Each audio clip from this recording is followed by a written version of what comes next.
Straight off the dome. What is going on, everybody, and welcome to the Engine Room Podcast. I'm Teo. What's going on, everybody? I'm Grant. Before we get into it, neither of us have any idea what in the fuck we're doing, so that's exciting. Yeah, I've never been on a podcast before. Yeah, real. So, if you guys are new here, I'm Teo. I run ST Marine and the Bush Fishing YouTube channel, which you guys are watching on. In a previous video, I asked in the vlog if you guys have any questions. Just kind of drop them. That was 2 days ago. We have one. We have one that we'll talk about. So shout out to my dog. I'll put it up on the screen. I think it's Maverick. No, different guy. Maverick commented, didn't ask a question. Oh, okay. The fuck's up, Mav? Yeah, okay. We don't need to single anybody out. But essentially, we run a shop that repairs boats. That's mainly what we'll talk about, but you guys will kind of get a behind the scenes on everything that goes on, and we're just pretty much going to hang out and talk. Obviously, I would prefer it to be boat stuff, but Spanky over here doesn't. Well, I know a lot of people you're very centric around the boat stuff. Yeah. I eat, sleep, and fuck boats. All right. I don't know about that last part, but I know shit that I watch is it's more, anything can be entertaining to some people depending on what crowd you're kind of focusing to, but you open the doors to so much more shit if you keep it out just outside of boats. We can have it about boats, but we can also be oh yeah, how are your allergies, like shit like that, some dumb shit. So essentially, this is a temporary setup. We don't know what we're going to do. We don't even know if this is going to stick, but we might just make it stick. But the idea is we're going to have hour-long episodes once a week going out, and we'll talk about kind of what we did that week, stuff that's going on boat-wise, and stuff like that. We want to go upstairs and kind of set up an actual podcast studio. He's bitching about the chairs the entire time. Dude, he had 2 chairs literally on lock through Facebook Marketplace. Both the sellers bailed on him. I feel like it would be weird, someone watching me sit in a recliner, just sit in a chair. Well, it's just to have a conversation. We're talking about whatever we want to talk about. They don't even necessarily need to watch. I hate that I'm making such direct eye contact with you. Isn't the whole point to have a conversation with each other? We can also kind of cut to the camera, look at the camera, but the point of you better zoom in on that. The point of a podcast is just have a conversation. Look what fucking Joe Rogan does, dude. Rogan's my hero. If anybody knows him, wants to get him on. Does he sit at I don't watch the episodes. He sits at a table like this, and they just sit across from each other. Oh, on things like this? Do they have backrests? I don't know. Dude, my back hurts already, and we're 3 minutes in. Yeah, you got the wooden stool. Yeah, I'm cooked. So I think to get started, let's take a look at this question that we got here, and then we will go from there and just kind of see where it goes.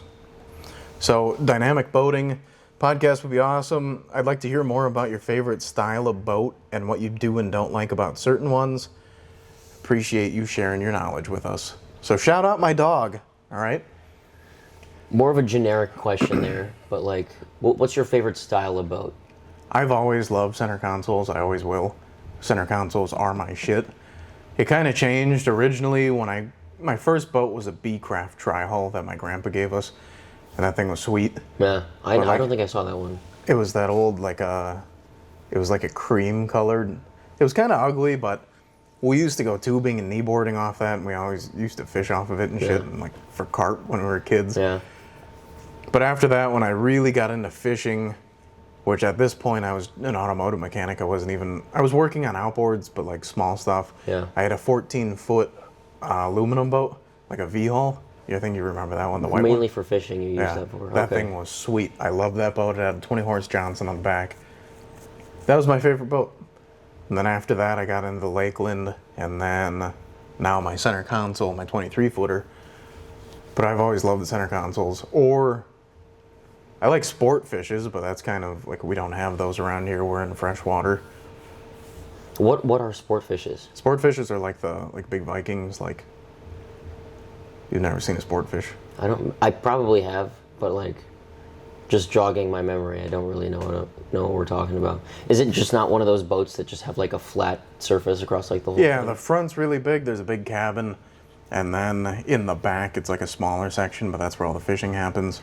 Oh, you're And then talking about it's like ocean fishing. Yeah, saltwater. Okay, I was thinking like up here, like fishing, like what the pros use, like those bass boats. That picture I sent you in Fish Creek, that 90-footer, Oh yeah. that's sport fish. Oh okay.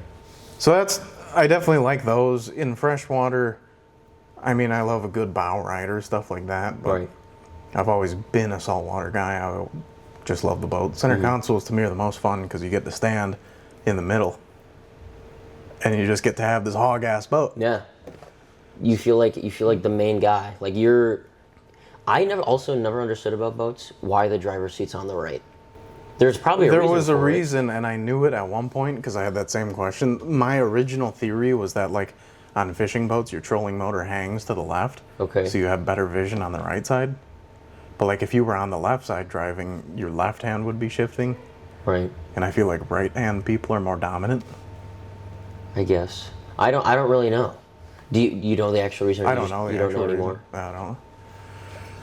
So he asked what your favorite style of boat was. You said it was a center console, Center obviously console, to own. What's your favorite style of boat to like work on? To work on any bow rider, I like those. Which means like a Cobalt, like shit like that. Right. Unfortunately, we work on a lot of fucking deck boats. Oh yeah, deck boats. Deck boats are our bread and butter here, unfortunately.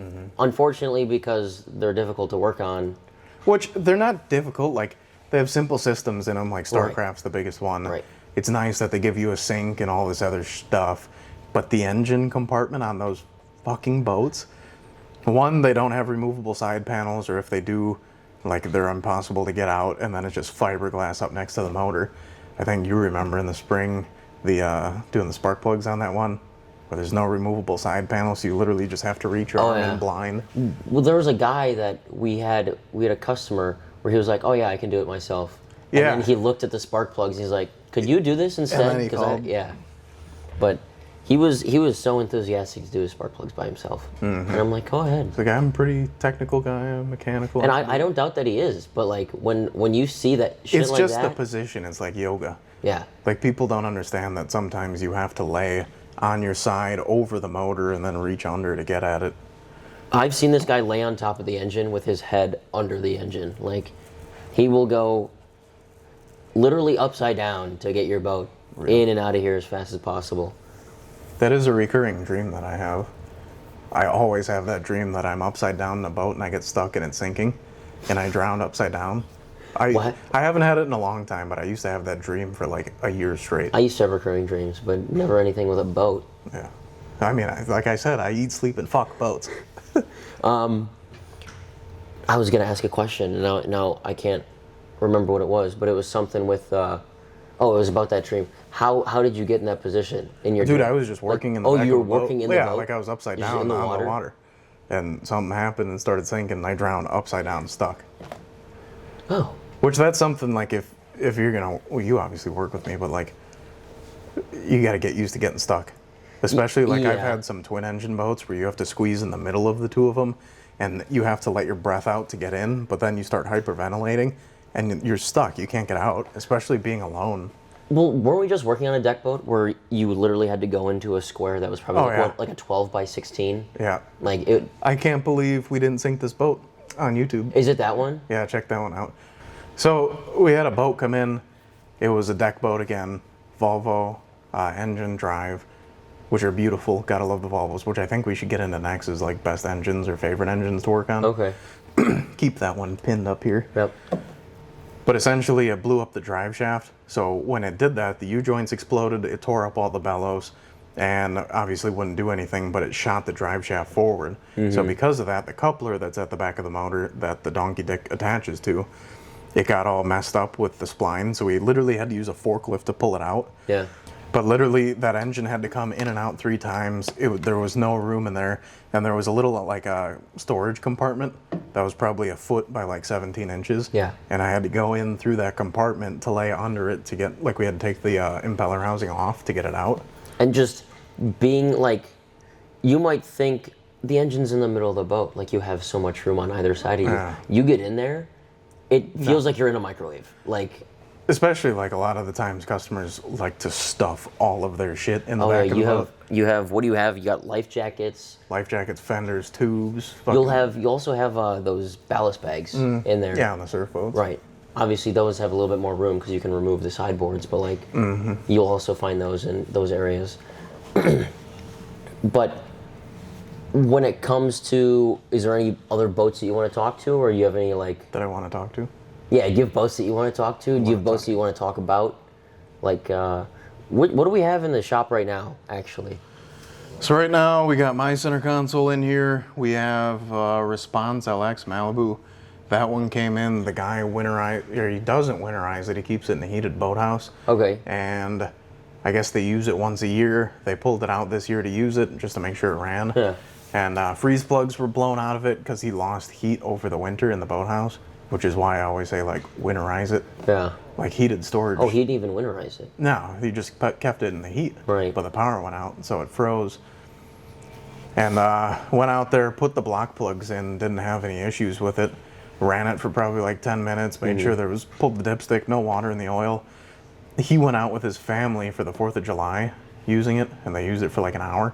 And he said that the boat was full of water, and he didn't know, so we wanted to pull it out for the full service and everything. So I went out there today, actually, to pull it out. And the first thing I did was pull the dipstick, and it was all the way up to the brim, just milky oil. You could see it was leaking out, so these are the manifolds for it. Pulled the manifolds out, didn't look cracked or anything, did a compression test, and all the cylinders had compression. Usually on the 5.7s, the center 2 cylinders, so 2, 4, and then 3 and 5, will crack in the middle. So then when you compression test it, it's going to blow out the other way. Right. But the oil pan's full of water. The exhaust is good, cylinders are good, there's no water in either. So it's got to be the intake manifold, but I haven't looked at her yet. So that's something that we got to figure out. But what kind of boat is that? Is that like a ski boat technically? Yeah, a direct drive ski boat. And what are your thoughts on ski boats? Working on them, just them in general. I love a direct drive. Yeah. I absolutely. When they switch to V drive, everything gets more difficult. Yeah. Direct drive, smack dab in the middle of the boat, pop the dog house out. I have access all the way around. Though, yeah, that's you. I think when I first started working with you, you're like, I know you don't know boats yet, but this type of engine, you're gonna learn to love. Yeah. And those are the best. I mean, V drives. Nobody wants to work on them just because everything's backwards. It's tucked in the back. Yeah. That Supra or the Mumbo that we were working on, yeah. where the impeller's under the big crossover manifold or muffler, and it just kind of sucks. But direct drive, anything really, Malibu, Nautique, Supra. Do you know if there's reasons why those companies switch to V drive? Like, is it like Comfort. more performance? No, V drives are mainly on the surf boats now. Oh, I understand. So the ski boats, they usually had the engine in the middle. Yep. So you couldn't obviously walk on that floor. Yep, and there's weight distribution. You have the engine further forward, straight shaft out the back. With the V drive, your engine's backwards, but the prop's still forward more than where it normally would be, especially with an outboard or a stern drive. Right. But so that way, when you're surfing behind the boat, you don't accidentally hit the prop or anything, or getting in the boat, you don't kick the prop. Stuff like that. Other shit we got in here, we have a Sea-Doo Spark. We did. I was going to ask you about that. How did that thing get cut in half? So essentially, the Sea-Doos, the Sparks were kind of the worst ones. They're designed well so that you can flip them and do whatever with them. Right. But to do anything with that engine, you have to split the hull, which I've logged a video on that, which is up now. Essentially, it had a catastrophic misfire. It's running on 1 cylinder of 3. So to do the spark plugs, you literally have to pull the whole top cap off. Oh. So they couldn't... It's not the worst thing in the world. Normally, like my jet ski, any other one, you pop the seat off, you get the top of the motor right there, you can do everything. Yeah. Nah, not on that guy. Well, is it the same engine, kind of? Obviously, it might be a bit smaller or something like same that. engine. But same engine. So, obviously, you have to take the entire top off. You probably get more access to the engine that way? Yeah, right? at that point, once you get it off, which really it's not that bad. Two. Really, it's not that bad. Like, I mean, it's a bunch of bolts going around the outside. You have to do the steering shaft and then the fuel filler neck. Right. And slide it out. Alone? I did that shit alone. They're kind of heavy. Yeah. But once you have it off, then you have the whole motor. But my issue with it is when I have it off, I can't like run it to test it. Like I can't do a cylinder drop test with the top cap off. I'm sure there's a breakout harness or something, but I feel like just having that seat though, it's like it can be difficult on jet skis to like do a lot of service because you only have that small little. Especially if you're doing like a starter or a manifold or something, you Right. can't do that with just the seat. But this way, at least once it's out, it's out. But like I said, you can't test it, you can't run it and then unplug cylinders or anything like that. And you think jet skis would be like a little bit different? Obviously, they are different than boats in terms of like size, and obviously their engines are a bit smaller to compare to that. But you think they'd be easier to service? Just the same. Wrong. Yeah, just the same, if not harder. Equivalent of a fucking Starcraft Or a yeah, deck boat. Yeah. What about like? I know you told me to remind you. I don't know if you're going to cut that out or not. But what about like engines? What are your favorite engines to work on? So there's different categories of engines. I won't get into diesels because we don't really deal with them a lot here. Right. In terms of, I guess this goes into drives as well. I love Volvos. I love Volvos to death. To me, they're the most serviceable, easy engine to work on. They have the impeller housing right up front, 4 bolts, cover plate comes off, it comes out. And their drives are pretty indestructible. Obviously, we had one that blew up. You always have bad ones. But in the terms of like how many engines are out there and how many actually have like catastrophic failures, I feel like Volvo's the least. Yeah. And they're known for being dependable. I've never been a Merc guy. Obviously, I work on so many Merc inboards. But to me, like, there's always something going on with them. There's always some weird part that's broken. Yeah. Whereas the Volvo, you really don't have that. They have some common issues, and I've talked about it on the channel. The steering arms had leaks. They had a bad batch where oil line retainers were coming off, and it was leaking all the oil out. Stuff like that, that's common. The fuel pumps will whine if they get, like, sand clogged in the water cooling tubes. Which we changed, like, 2 of those in, like, a week, basically. Yeah, exactly. So that was a very common problem. If we saw 2 of them go in, like, the span of, like, I think it was 4 days. Yeah. We got them back to back. But it's so easy. Like, they make it so serviceable. You got 4 bolts. You have a couple lines, which were really easy to get to. Yeah. The fuel lines, pop it out, pop the whole new assembly in. It's not like different boats. Like I just did a Supra in-tank fuel pump where they have the 2 separate little cartridge pumps and then all the other shit. Yeah. And I don't know if this was Volvo. I don't necessarily remember. But when we were winterizing, you said, was it Volvo that made it super easy to winterize where you can literally just slap a fucking button and everything? The Mercs do have something similar now. They have 2 of them. One of them's an air release. So essentially, it's a little Schrader valve on top, and it's single point drain. You pump it up with a little bicycle pump, and it pressurizes the system. It just opens up the valves at the bottom, and all of the water comes out of one spot. Volvo's 1 stick, slap it, it opens up at the bottom, manifolds block, everything drains out, pull it back up, run your antifreeze through, slap it again, drain it back out, done. Right. And I think the only problem that we really see with that system is, because I think we had a customer he forgot to bring that back up. Because you slap it, it's not spring loaded, so it doesn't come back up. So he slapped it, or I think we probably winterized it and we just left it down. Yeah. And then he went to run it and he said he was having overheating problems, or his bilge was filling with water. Yeah. That's because all the fucking water was going right into the engine and right into his bilge. Yeah, and that's a big thing. Like, for what we do, sometimes we're doing it out on the lake or on the person's property. We, at that point, have to summarize it, which is making sure that it's ready for the spring, have the plugs back in if they have plugs, stuff like that. And we just didn't on that one, thinking that he was going to call for the summarization in the spring, which he didn't. And then once it cavitates, it's trying to suck water from the drive, but there's a big air leak, and it just sucks air through, can't prime. So that was a good one. So obviously a lot of people on here, they know some of us, or like bits about us already, but like, how did you get into like doing this? Because you started this, I joined later. So how did you start this company? So my grandpa worked for Evinrude for his whole life. So obviously I was always around outboards. He retired the year before I was born, I'm pretty sure. So growing up, both parents worked. So I was spending time with the grandparents during the day, stuff like that. And And he kept doing side jobs after he had motors that would come in, he would run them.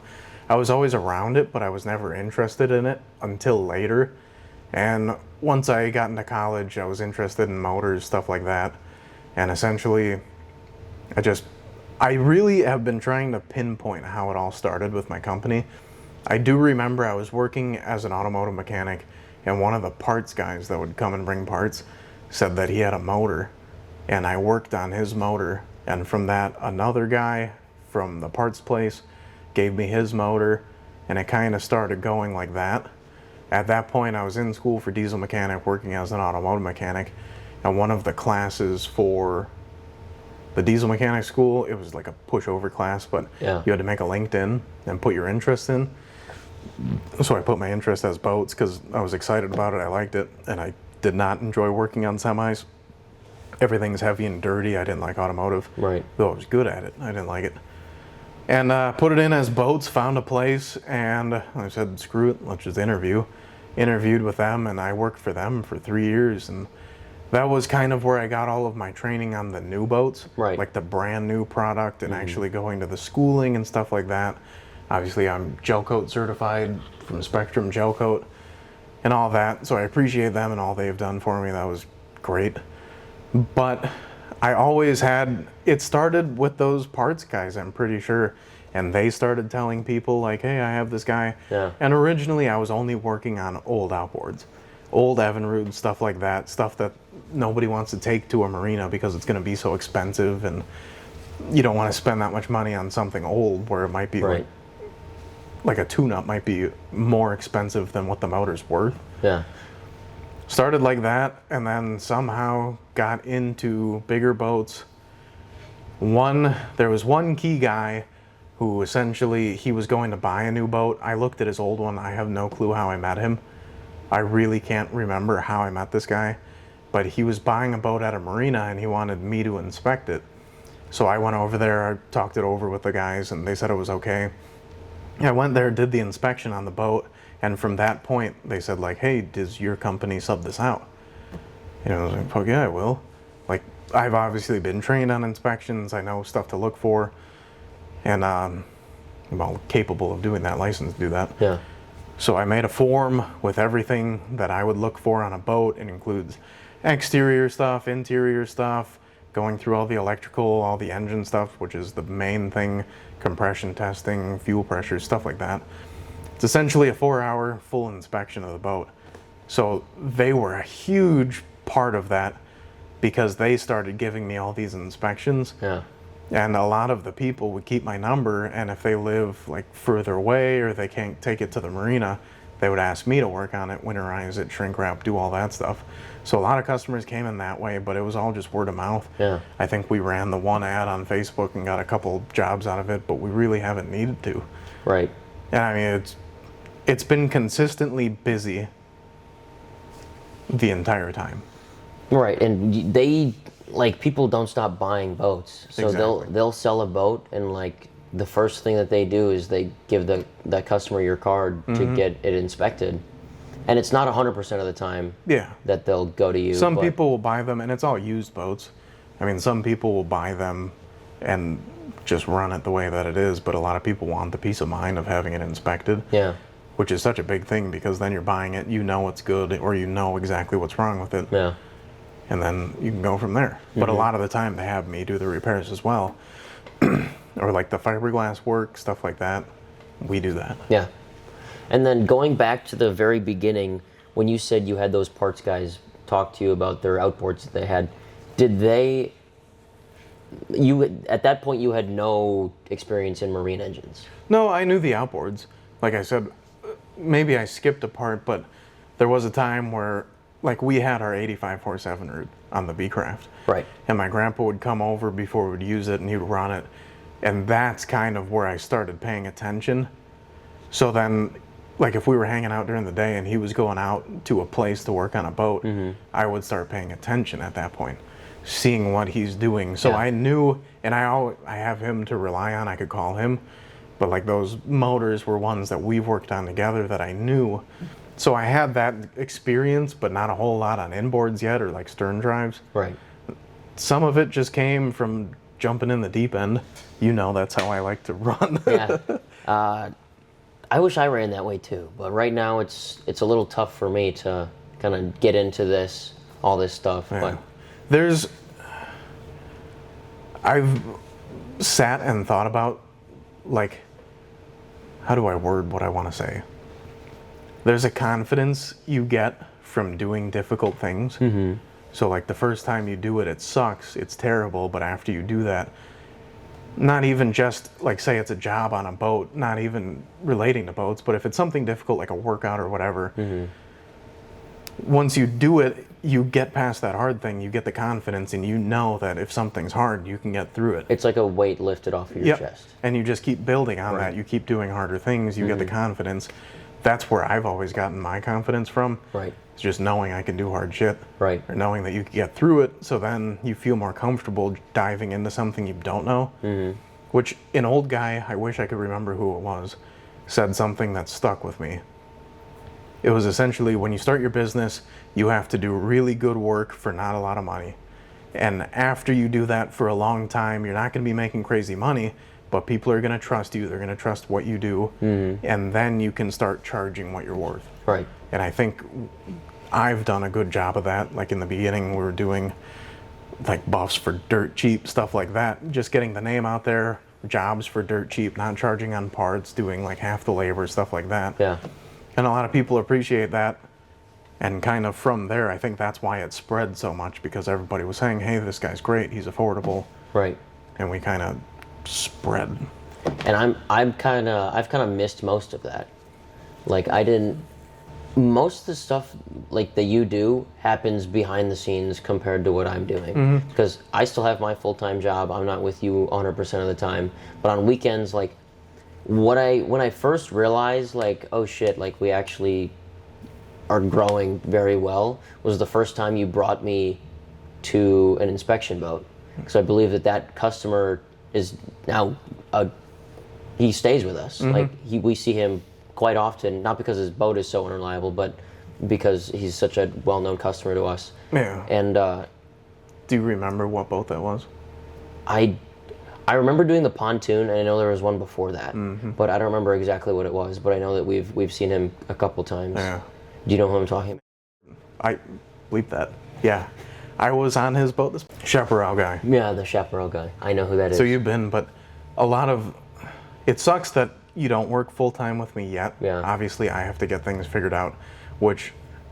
Doing this, what you are now, that was like literally a jump in the deep end, and hiring me is you're going even fucking deeper. Like, you think you jumped into the deep end, and hiring somebody on, like, you're jumping deeper than definitely what you're more than comfortable with. Yeah.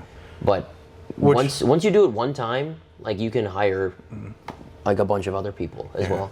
I think risk is the biggest thing. Like, if you want to have more, you have to do more, which obviously, like, working full-time, you do a 9-10 hour day, and then you're working an extra 5 hours at night in the dark. Yeah. I did that for a really long time, and like, you get used to it at some point, but like, you miss out on a lot of stuff. Yeah, You don't get to you lose a lot of time. You don't get to hang out with friends, which I don't think I fucking have any, but like, stuff like that. Right now, just yesterday, was a huge milestone for me, which was having the winter storage. Yeah. Because that was always the biggest fear with having my company is, you work all summer, you will always have work in the summer, spring, summer, fall.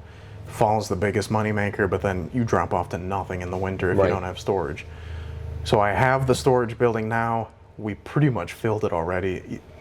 Even before knowing that I had the building, you obviously saw some of the text. Like, we were selling it, I knew it needed to happen, and I finally found it was literally the perfect situation of low commitment, low price, and not the biggest place in the world, but for our first year, for one winter, we'll have probably 20 boats inside, and then we'll have, if I had to guess, around like 15 to 17 outside. So all of those boats we'll winterize, we'll take care of, we'll deliver them, and then over the winter we'll do the full services on them. So we'll have oil changes, spark plugs, tune-ups, stuff like that. We'll try and push the fiberglass work, make all those boats pretty, detail them in the spring. So we'll have stuff to do as well as our own stuff. I want to buy a boat, like a cheap shit boat, in the fall or at the end of fall, and just have videos on that over the winter, restoring that, kind of flipping it. And then obviously my own boat, the center console, we have a lot of work to do left on that thing. Oh yeah. You guys will, there'll be plenty of videos in that thing for you guys to come. So stay tuned for that. Keep along with the boat build videos, because you guys will see everything that's going on that. We have cool stuff coming, like painting. Yeah, and our plan is to, once we finish that one, we want to try to find another one. Obviously, it can't be brand new, otherwise we're not building it. No. So I want to find, if I had, in my perfect world, it would be like a $500, like old Malibu, but like, not 90s, but like early 2000s Malibu. Yeah. Just shit. Dirty, nasty, redo the whole thing, put a tower on it. Sat in like a garage forever, has a bunch of dust and like raccoon shit in it. Yeah. It seems like now my priorities have changed, because at one point I was literally only a fisherman. That was all I would do. I was a mechanic at a golf course, so I'd start at like 4 a.m., be done by 1, and then I would fish every single day. And now I can't do that anymore, but when we do get free time, if we go out, love to surf, wakeboard, stuff like that. I've never surfed or wakeboard, but I really want to try. It's fun. Like I've snowboarded before, like it can't be that much different. Yeah, it's pretty similar. But like I also, like After your first 3 times, you understand, like, yeah, okay, I need to be standing here. If I lean forward, I'm going to go forward. If I lean back, I can't lean back too far, but finding the balance. Right. And then you got it. One thing that I've also kind of one thing I've also kind of always wanted to do was go tubing. Not what you said at all, but like I've never been tubing. Really? I just want to get fucking whipped, dude. It's scary. I saw like an Instagram reel or a TikTok or something of these kids or their parents just absolutely like turning them and bringing them over like the waves or the crest of the wake behind the boat. And you see these fucking kids just go flying like 12 feet above the thing. I'm like, that'd be so fun. You turn left with the boat, and the tube swings out to the right, and then you turn back right so it goes slack. Right. And you whack it. And when it pulls tension, it flings them on the outside, and you hit the wave, and boom! Yeah. Have you I'm assuming you've been tubing? Yeah. I'm assuming you've actually flown off? Oh, yeah. I've been tubing. I've never been thrown. So my most fond memory of tubing is sitting on the outside of the tube, getting swung off, but like still hanging on, and the water just ripping my swimsuit off, just butt naked there in the water. Dude, that's probably the only thing that fucking scares me. I don't give a fuck about being naked in the water, but like just the vulnerability of being in the middle of a fucking lake. Butt ass naked. What if a fish catches him? You know, the bluegill, those fucking bluegill. I remember I was running sub wires under a pontoon, like for a subwoofer. Okay. And I was standing in the water, bent over like this, and I'm trying to pull the wires through, and a bluegill came out of the water, latched my nip, and I tried like flinging it off, and it literally left like the scrape marks from a bluegill teeth in the nip. That's actually funny as fuck. I think you told that story before. I told everyone that story. That thing sucks. Like, I hate bluegill. Oh, and I was going to go back on something that you said earlier. You said you basically have no friends. For that time, when you started at where you worked to work on boats, we didn't talk, like, at all. Like, there was a time where, like, we'd hang out anytime, like, it was a birthday or something. Like, we've been family friends forever. But I've known him since I was born, basically, but, like, since I can remember. Like, we've always been family friends, and, like, we'd only hang out for, like, birthdays or, like, get-togethers or sometimes, like, a vacation or something. But there was a time where him and I never talked. Mm-hmm. And then he started kind of working on boats more and more, even if you were with that company. And we kind of started talking a little bit more. And I told him while I was working one day, I said, I just can't do this shit anymore. And he's like, come work with me. And I was like, okay. So I'm supposed to be working with you right now. Yeah. But like shit just took off. So we're riding the high right now. We're riding the wave, see how far we can get that. And as soon as that goes, then I'll be right in the shit with you. It's just getting everything kind of straightened out. And everyone tells me you're going to have really good times and you're going to have really shit times. and I just have to be prepared for that. Obviously, money is a big thing. We're in a new shop. Yeah. Costs more money. I have a lease on the storage. Or I don't have a lease there, but paying money for the storage place and all this other stuff. High risk, but it also could be really high reward. Right. Which the first week of being alone, I literally felt like throwing up for like a week straight. Yeah. Like I was just nervous every day. Now that it's been a little bit, I think I'm on my 3rd week. I think it's 3. 3 weeks. I feel so much better. Yeah. Because now, like, I can kind of track what I was making before and like where I am now, and it's definitely profitable. Yeah. It's just being able to spend 50, 60, 70 hours a week caring for my people, Yeah. so that I can give them a better service. And that just changes everything. So now I can spend more time on jobs. It's not late at night. If I get parts and they come in, great, I can run out there right away, get it done. There's a lot more flexibility, and then people get taken care of better and quicker. Yeah. And that's the biggest thing in the summer. You got to keep that boat in the water, because people get grumpy when they do not have their boat in the water. Oh yeah, and I'm surprised you also started incredibly late for yourself. Like you started what, the end of This year? July? Oh, yeah.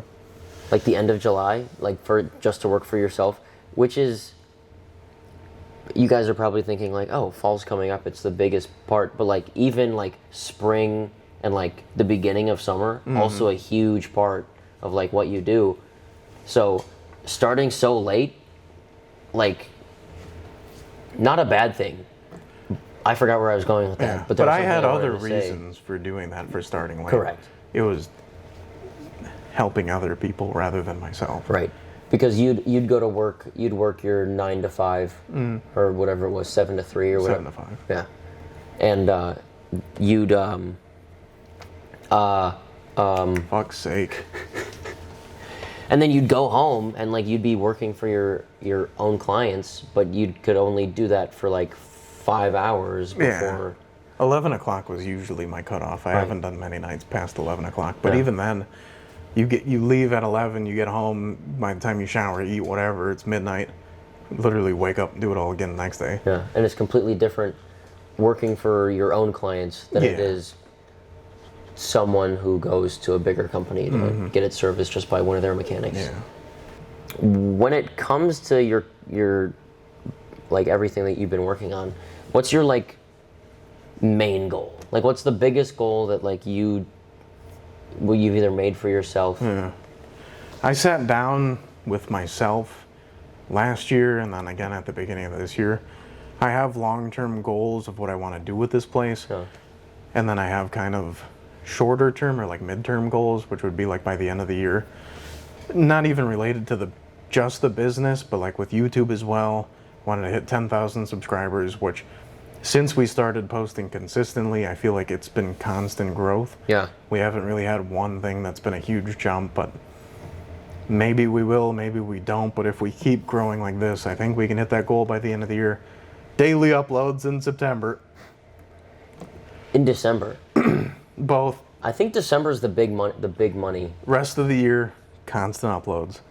But really, with the company, I wanted to have storage. That was such a huge thing, because at that point I'm like a full service like marina. I Yeah. store it over the winter, get it ready in the spring, take care of it in the summer, winterize it in the fall.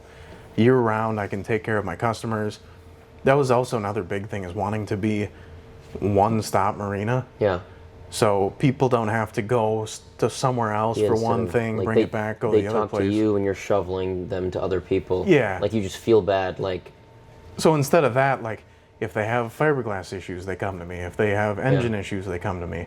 Storage, they need detailing, fire up, all that. All that in one place, which for a lot of the people that we will be storing this year, that's all they've ever wanted. And I've been taking care of it, but I just couldn't store the boats. Yeah. So now they're moving into storing. We literally have those boats year round. Yeah. We take care of them. That's great. have you spoken to all the customers about storing? I know Yeah. I think all the customers that really want to store, I've already met. Some of them, like I just took a couple calls earlier where they're people that I've worked on and they were just calling me for something else, and I mentioned, hey, by the way, you're gonna have storage this year. Oh, hell yeah. And then they end up agreeing. So our list is filling up. We have a lot of I'm trying to figure out what's the best way to do it. Because like, What do you mean best? some of way to these do it? boats are big, and they're gonna take up a lot of room How to like there. Tetris them into Yeah. a storage area? Yeah, so I'm familiar with this building, so I kind of know how to set things up. But Yeah. just trying to do the math on it, all that. Yeah, in terms of goals, I mean, I have some monetary goals that I want to hit, but I ain't sharing that. That's for him to know. I don't even know those monetary goals. So, But that was a big thing. I wanted to have, another thing was a bigger shop.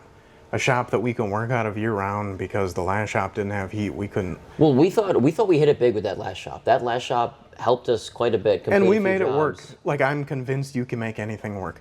So moving into kind of how we started, Oh yeah, I was gonna say, look at like what the you shop started in. that I started working out of, we built it, my dad built it for a pop-up camper in their backyard, and it was a 10-foot by 12-foot shop.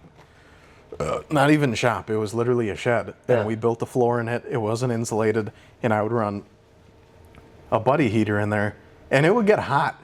But all those old videos, like the 75 horse carbs, which has 90,000 views, the trim tilt relay videos, everything was filmed out of a 10 by 12 little shack. Yeah. And then after that, I thought it was the biggest thing in the world moving to the other shop. We made it work. It was nice. It didn't have heat. It wasn't like feasible, no bathroom in there. So that kind of sucked. But now we have this place, which is heated. We have a shitter. And pretty soon it's going to be set up for everything we need. We have the outdoor space to park boats. And now with storage, we have, there's no excuse not to make it work. There's no, We literally have every piece. Yeah, it might be a bit further apart than we would like right Yeah. now. Obviously, we can't. Starting out, we don't have enough money to build our own shop yeah. like somewhere. But these are the stepping stones. So now we're set up for revenue. You have like all of the infinity stones, and you're just gonna snap your fingers and then. Sorry, Marvel reference. Who invited this guy? But we have everything we need to start generating revenue, so that if we stay here, we do good for a couple years, we can move into something more permanent and something bigger. But I have no complaints with this place. Walking in here the first time, I kind of didn't know how it was going to work. When this place is empty, it looks kind of small. But It like does. when you see a 23-foot boat in the back and you still have all this room, What do we have in or here? a 20-footer, We have 3 jet skis in here. 2 jet skis, a car, 2 boats right now. A 23-foot and what, like a 20? 20. But like my boat's 32 feet with the trailer. Yeah. That thing's big as hell. And you can still fit a boat in front of it. Yeah. Maybe not one of. You honestly might be able to fit another one of your trailers in front of it. You could fit another boat in front of it, another boat in front of that one. We 2 could fit boats 3 back there. sideways right here. You could go 4 in the back, probably 3 here, and then some jet skis. You could fit a lot of shit in here. What was our main goal? Like, to get a garage or a shop that could fit like 5 boats? Yeah, because realistically, now that we have the time, we're pushing boats out. Yeah. They're not sitting here long term. Like even that engine one or manifold one, we just got to get the parts for it. And once they're in, throw them in and get it out. Yeah. And we do have space outside. I have a boat sitting outside, which was the first boat that you worked on with me. Yeah. We winterized that boat together. Yeah. I remember that day like it was yesterday. You said that, and I'm like, I don't think I remember that boat. Yeah. We winterized it in the back of another dude's shop, like a. Oh my God, I do remember that. And then we took it out. We took it out on the lake first. Fucking the trailer came off the hitch. That's that boat? That boat. Oh my God. And then We have winterized many it. memories with that Yeah. boat. Then I didn't recognize it. Thank God that boat is that light. Maybe that's why we're able to lift it and pull it up. Well, the that's hill. why it came off too. It was so heavy on the Yeah. back. Yeah, but I mean, Video for that boat is up on YouTube right now. Yeah. Probably a couple videos, honestly. oh my God, dude! I filmed one video on it, got it up. I filmed the next video on it, first winterize of the year. Great vlog. I open up my camera because I'm going to switch it from 60 FPS back down to 23. Yeah. Accidentally clicked on format SD card. Audibly said out loud, no! I go to click on cancel, I click yes. Formatted it. Whole thing gone. Dude, I'm still pissed about that. Do we have a video of that boat when we first started or no? Because at that point, we weren't concerned with filming. Yeah. We were just kind of doing the jobs and stuff. Now, I mean, filming is a huge thing. I'm filming, like I filmed the vlog today.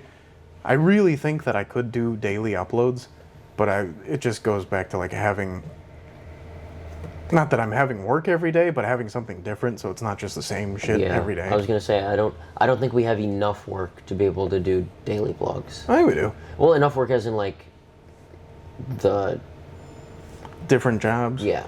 Yeah, like It's like some not all the same winterize, it's thing. gonna be winterizing and shrink wrapping. We're gonna have just a week vlog, and it's literally gonna be probably 30 different boats just getting winterized. Yeah, winterize and shrink wrap. We have a co-host today. Yeah, shout out my boy. He's been here the whole fucking time. They say aim for behind. You dick. Got him. Oh, he flew away.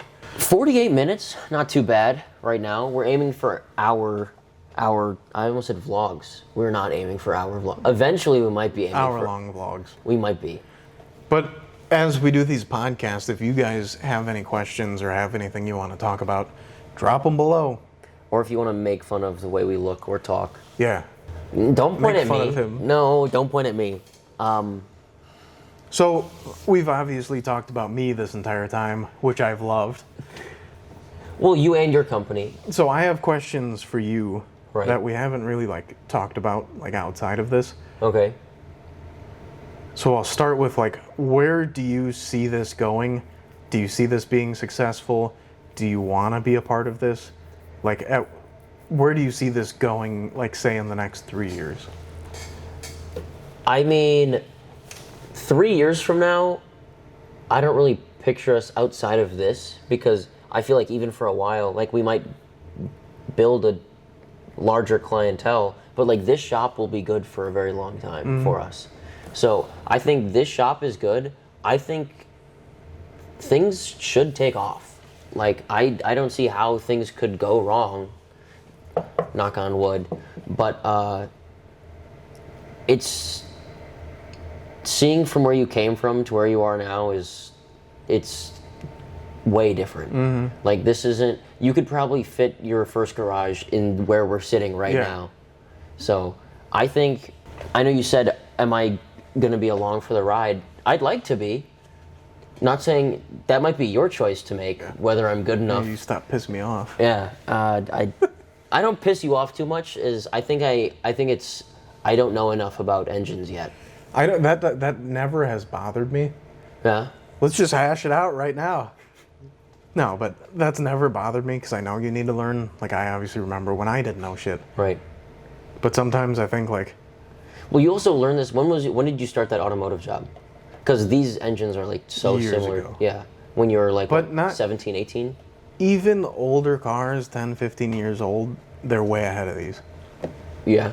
Yeah, because they have so many computers and stuff running them where this is more mechanical, so it's Yeah. kind of easier, but at the same time, when you learn the new shit, it's kind of harder to go back to it. Right. But like, how do I say this without sounding like I'm just shitting on you? Like, I don't think we have the same mindset yet because you're not as involved in this. Like, Right. I obviously will dog it out all fucking night, Yeah. but like, I don't know. You pissed me off the other day. So you want to film the podcast? You said, maybe. To be fair, you didn't say, do you want to film the podcast? You said, do you want to film? Yeah, still, you said maybe. You should. Hell yeah, dude, I'll be there. I've been so fucking busy lately, these last few days. Even if it was fucking 8 o'clock right now, I'd still be here filming this podcast. So This guy. I might not have that dog in me the way that I speak, but I will show up. But I do like outside of that. Like that was obviously not the most serious thing in the world, but I do appreciate you. You've been like my third arm. Yeah. Like it's actually been really useful having Thank you. God I'm not your third leg. Holy shit. No, but it's been nice. Like, it's nice having someone to lift shit, hand me shit, do half the motor while I'm doing the other half. Yeah. It makes things quicker. I watched, the video on the boat that you have outside where you had to check the anchor light Yeah. and you had to turn it on. You had to get out of the boat and walk all the way the fuck Yeah. around. That shit sucks. Also, cameraman. I'm not very good at it, but Yeah, so he was a big part in this spring when we both kind of agreed we're going to post consistently. yeah. And just posting consistently, we've grown, but like having you filming, that's a huge deal because sometimes like moving the fucking tripod around and it sucks. We haven't used the gimbal in a while. Yeah, we got DJI gimbal. Maybe we should set that thing up. I do need a new camera. this thing's been great. It's a great mirrorless camera, but I want to do, obviously, my YouTube videos around working on boats, they don't need to be the most cinematic thing in the world. I don't give a fuck. I want it to be. His birthday's coming up. Is this coming out before your birthday? Somebody buy him the camera that he wants. Amazon wish list. Haven't made it yet, but I might. Canon EOS R6 Mark II. It's only a $1,300 camera. Nah, like 29. No, the camera itself is just body 13. only, Yeah. No but lens. we need those RF lenses. Yeah, but another thing, like with us posting consistently, we had cool companies like Stark reach out to us, send us some stuff to use, which has been amazing. Better Boat now, which I have a video coming out with those products. It's been good. Where are those products? I haven't even seen them. In that box down there. I'll check them out after. I won't break them out here, but yeah, it's definitely working out the way I want it to. I think if we stay consistent, stay true to taking care of our customers, and just making videos on what we're doing, I think it'll work out. I think it's obviously people talk about, oh, they're trying to sell out. I know one of the more recent videos that you posted, it didn't go very well. Commercial. Yeah. I think about that at night. Yeah, we're calling out one man. I don't remember who it was. No. But obviously you can't build a brand anymore without having help from other brands. Yeah, but like even they're not really help. Like they sent us a not, product, we're not getting paid. But like if it was dog shit, I would have said that it was dog shit, or I wouldn't have shown it. But also like. But it's the shit. It's literally, you see now the boats come out, they're fucking mint. Yeah, but I'm not saying like we're only using them because they're good. I'm like, obviously we use them. Like they reached out to us. Like we don't get. They're not giving us necessarily like money to like promote their shit. But I'm not getting paid. We're not getting paid, but they gave us all these products for free. Like that's as good as getting paid because we're using those products to get paid. I appreciate that more. Yeah, and people will see these videos and they'll be like, huh, maybe that's actually good, and then they'll go buy these products, and like we're supporting them, he's supporting us. Like Real. I'm not sure about this new, I don't know if it's a sponsorship or exactly what it is, but this new company that's reached out to us, Better Boat. I don't know much about them. I haven't seen their products. They kind of reach into what Stark is, but I don't want to kind of cross paths. No, I mean, the stuff that I selected to be sent isn't buffing compounds, they're more detailing stuff, and we're going to test them out. Right. We're going to use them on a boat. If they're good, great, show it. And like Better Boat has like a lot of stuff. Like for like a boat that we have here on your boat, I don't know if you like saw or what I had sent you, but they have a teak cleaner. Yeah. Is that what you have? No, I didn't get the teak cleaner, but like yeah, it's definitely something I can use. Yeah, because we've got teak on his center console, and we definitely need to restore it because. Nah. Oh, you waterproof. Okay. Did you see it after I actually cleaned it and then oiled it? No. Oh, it looked really nice. Oh, did it? That's all you have to do is you scrub them with the cleaner. Okay. And it takes all that dirt out, brings it out to that nice, like, bright, like, it's almost like an orangey color. Mm-hmm. And then you oil it. Mint. Right. But teak's cool. I think the one question everyone wants to know for you, when are you going to cut your fucking hair? All right. That was on one thing. I actually did cut it, but it grew back actually very quickly this time because I don't. Yeah, okay, I'm 23, he's 23. Let's get that out of the way. Yeah, we're both the same age. We've literally came out of the womb like a month and a half. Yeah, real. Our moms were pregnant at the same time. We were thugging it out together back in the day. What if one of us was a girl? Okay, we're not gonna think about that. Finally, something I can get behind. Finally, a conversation we can actually have. But yeah, doing this, like the podcast, completely different than like when we're driving. Because we're obviously some stories you'll tell on here I've already known, or some stories I tell on here you've already known. But like maybe even the viewer, like they know what we're talking about because they've watched all the videos and they see like what we're working on. But I don't remember where I was going with that. Hopefully this gives you guys like a better view behind the scenes where we can just talk about stuff that hasn't gone out on the YouTube or like stuff that's going on in our lives, so then you get a full picture of like sometimes I get stressed as fuck. like last night was a late night editing, doing paperwork. We could talk about that. Like, it's not all just work your 8 hours, 10 hours, whatever, go home, be done. Yeah. There's a lot of shit that goes on behind the scenes. And also, being on this, obviously, I'm not on camera as much as you are. So, like... You get to see the cameraman. It's something that I have to adjust to, especially... Like, I've gotten used to it being in a few of the videos, but, like, I hate my voice. I don't care about it when I'm talking to people, but, like, when I hear it back after, like, talking to people, like, I hate the sound of it. This is going to be a rough video for you, buddy. I know. So, getting into a podcast, I'm hoping to... If you see me get up every 2 seconds, every 30 minutes, it's because on my Canon M50, I can only record for half an hour. Again, donate the Canon EOS R6 Mark II. We'll start a GoFundMe. Next time you guys see this, we might be upstairs. We might have an actual, like, decent setup with chairs where we're kind of, like, facing each other because my neck is fucking killing me. Yeah, dude.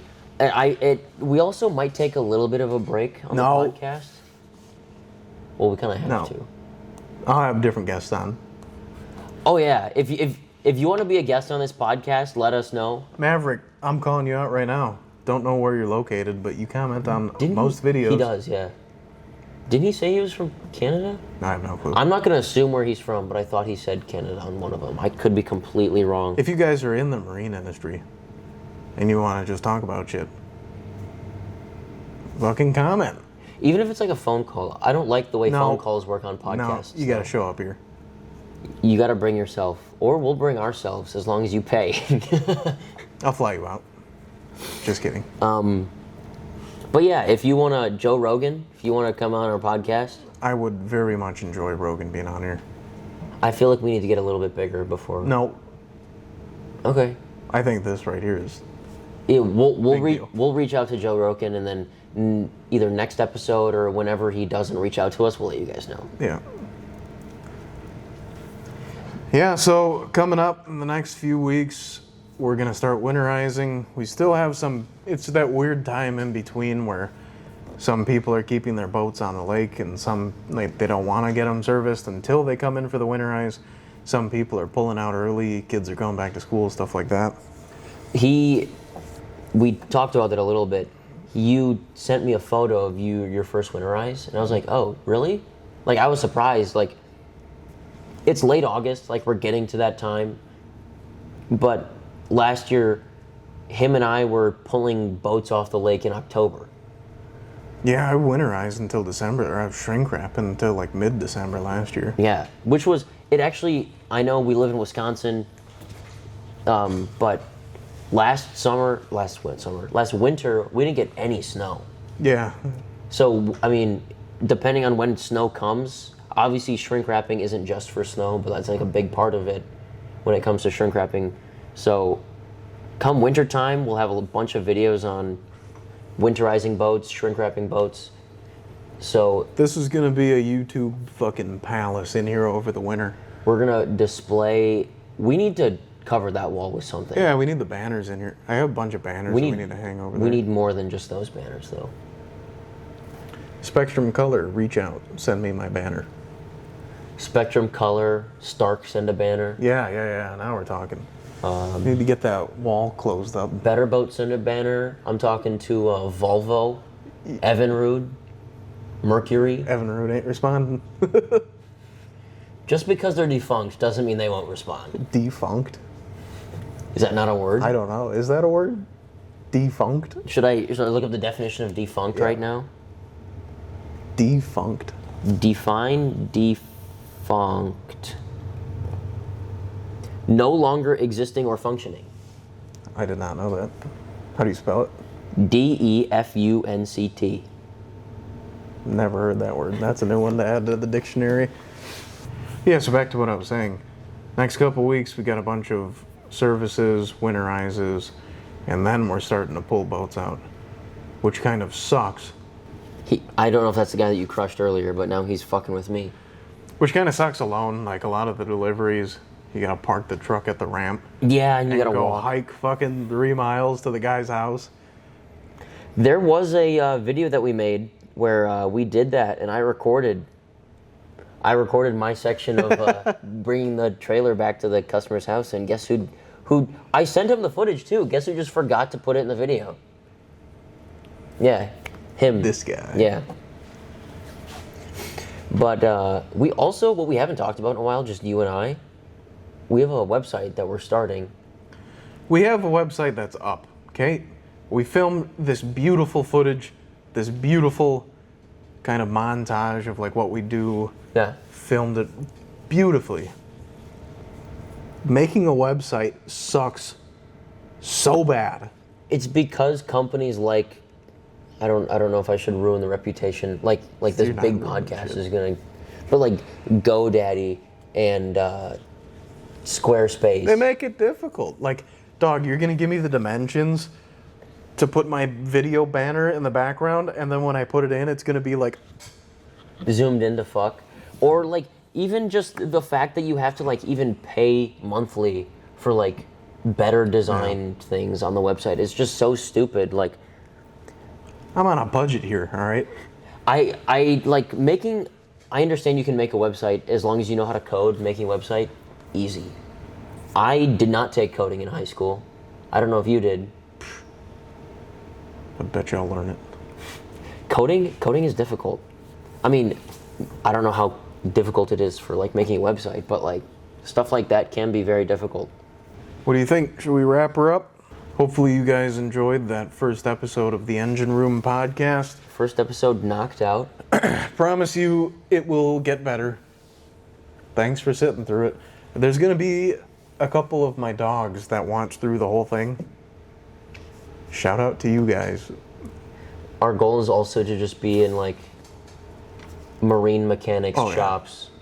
If this gets to a point where we can actually like not so awkwardly have conversation, which this time wasn't that bad. We filmed an episode 0, which was literally just us testing it. In the first 27 minutes of that video, rough. Yeah, that's he was. I was like, so how'd it turn out? And he goes, dude, I couldn't watch the first like 26 minutes of that. Last half we got it figured out. I feel like this one went better, but we got to get to that point. See, that's what I meant. Like, we talk about boats, marine techs.